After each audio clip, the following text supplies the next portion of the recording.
कर्मण्येवाधिकारस्ते मा फलेषु कदाचन মা কর্মফলা হেতুর্ভুর্মার্থে সঙ্গস্থ কর্মণি।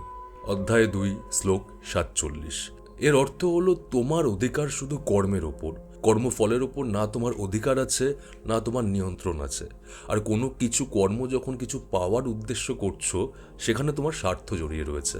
তাই স্বার্থ ছেড়ে কর্ম করে যাও, কর্মফলের আশা ছেড়ে দাও, কিন্তু কর্ম করা ছেড়ো না।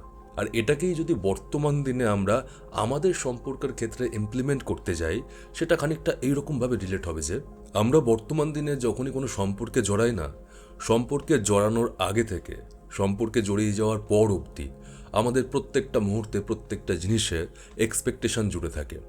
নিজেকে প্রশ্ন করে দেখবে যে আমাদের লাইফে যতবার আমরা হার্ট হয়েছি, যত কষ্ট পেয়েছি, তার মধ্যে ম্যাক্সিমাম টাইমে আমাদের সবথেকে বড় শত্রু গিয়ে হচ্ছে এক্সপেকটেশন। কোনো সম্পর্কে গিয়ে কোনো মানুষকে আমি ভালোবাসি যখন বলছি, তো সেই ভালোবাসার জন্যে, সেই ভালোবাসার থেকে আমরা স্বার্থ ছাড়া তাকে উজাড় করে দিতে পারি না। না দিতে পারি কেয়ার, না দিতে পারি কোনো ভালো ব্যবহার, না তার জন্য মন থেকে কিছু স্বার্থ ছাড়া করতে পারি। প্রত্যেকটা স্টেপে, প্রত্যেকটা জিনিসে আজকের দিনে মানুষ যেটা করছে, আচ্ছা আমি এই বিহেভটা করছি তার মানে ও আমার সাথে এই বিহেভটা করবে, আমি ওর জন্য এটা করলাম মানে ও আমার জন্য এটা করবে।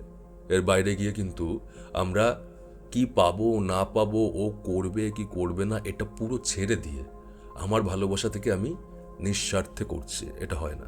আর যখন এই সম্পর্কের মধ্যে প্রত্যেকটা জিনিসের সাথে রিলেট করা, আমার বেলায় এটা তোমার বেলায় এটা না কেন, আমি করলে এই প্রবলেম তোমার বেলায় এটা না কেন, এক্সপেকটেশন থেকে তৈরি হওয়া এই জিনিসগুলো সম্পর্কের মধ্যে একটু একটু করে বিষ ঢালে। তাই যদি কোনো সম্পর্কে থেকে থাকো, তোমার ভালোবাসা যদি সত্যি হয়ে থাকে, স্বার্থ ছাড়া আশা ছাড়া উজাড় করে দাও, স্বার্থ ছাড়া আশা ছাড়া উজাড় করে দাও।